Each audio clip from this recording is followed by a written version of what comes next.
Welcome to our channel. இன்னைக்கு நம்ம ஒரு அருமையான ரெசிபி தாங்க பார்க்க போறோம். பச்சை பயிரில் பீர்க்கங்காய் சேர்த்து கடையில் எப்படி செய்யறதுன்னு வாங்க பார்க்கலாம்.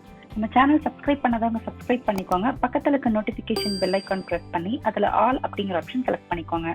ஃபர்ஸ்ட் ஒரு குக்கர் வச்சுக்கோங்க. நான் இன்னைக்கு 1 டம்ளர் அளவுக்கு பச்சை பயிர் எடுத்திருக்கேன். மிதமான தீயில வச்சு நல்ல மணம் வர அளவுக்கு பொறுமையா வறுத்துக்கோங்க. இந்த அளவுக்கு வறுத்தா போதுங்க.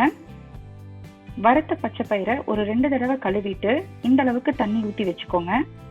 நல்லா பழுத்த ஒரு நாட்டு தக்காளி சேர்த்திக்கலாம். கொஞ்சமா மஞ்சத்தூள் போட்டுக்கோங்க. மூடி வச்சு ஒரு 3லிருந்து 4 விசில் விட்டுக்கலாம். ஸ்டீம் இறங்கினது குக்கரை ஓபன் பண்ணிக்கலாம். இந்த தக்காளியை நான் ரசத்துக்கு யூஸ் பண்ணிக்குவேங்க. கொஞ்சமா இந்த தண்ணியை எடுத்துக்கலாம். பச்சை பயிர் ரசத்துக்கு ரொம்ப டேஸ்டா இருக்கும். இப்போ ஒரு கடாய் வச்சு ஒரு 1/2 டீஸ்பூன் எண்ணெய் ஊற்றிக்கலாம். பீர்க்கங்காயை இந்த சைஸ்ல கட் பண்ணி வச்சிருக்கேன். இதையும் சேர்த்துக்கலாம். ஒரு 2 நிமிஷம் லைட்டா வணக்கினா போதுங்க. கொஞ்சமா தண்ணி ஊத்திக்கலாம். 1/4 டீஸ்பூன் மஞ்சள் தூள், 1/4 டீஸ்பூன் சாம்பார் தூள், 1/2 டீஸ்பூன் உப்பு சேர்த்து கலக்கி விட்டுக்கோங்க. மூடி வச்சு ஒரு 10 நிமிஷம் வேக வச்சுக்கலாம். காய் நல்லா வெந்துருச்சுங்க. இதை தனியா எடுத்து வச்சுக்கலாம். இப்போ ஒரு சட்டி வச்சு 1 டேபிள் ஸ்பூன் அளவுக்கு தேங்காய் எண்ணெய் ஊற்றிக்கோங்க. 1 டேபிள் ஸ்பூன் மல்லி, 1 டேபிள் ஸ்பூன் சீரகம் சேர்த்து லைட்டா வதக்கிக்கலாம்.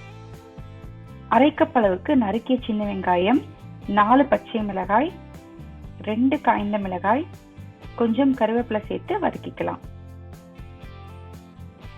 இப்போ நம்ம வேக வச்சிருக்க பச்சை பயிரை சேர்த்திக்கலாம். 1 டீஸ்பூன் உப்பு சேர்த்து கலக்கி விட்டுக்கோங்க.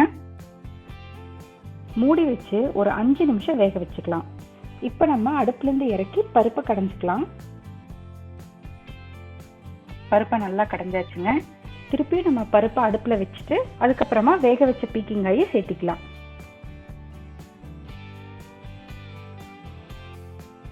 கால் கப் அளவுக்கு துருவிய தேங்காய், கொஞ்சம் பொடியை நறுக்கிய கொத்தமல்லி தழை சேர்த்து கலக்கி விட்டுக்கலாம்.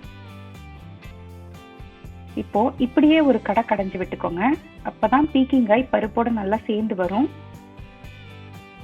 தேங்காய் சேர்த்ததும் ரொம்ப கொதிக்க விடாதீங்க. ஒரு கொதி விட்டு இறக்கிக்கலாம். அவ்வளோதாங்க. மிக மிக சுவையான பச்சை பயிறு பீர்க்கங்காய் கடையல் ரெடி. சாதத்துக்கு அவ்வளோ டேஸ்டா இருக்குங்க. இந்த மாதிரி கண்டிப்பா நீங்க செஞ்சு பாருங்க. செஞ்சு பார்த்துட்டு எப்படி இருந்துச்சுன்னு எனக்கு கமெண்ட் பண்ணுங்க. நன்றி.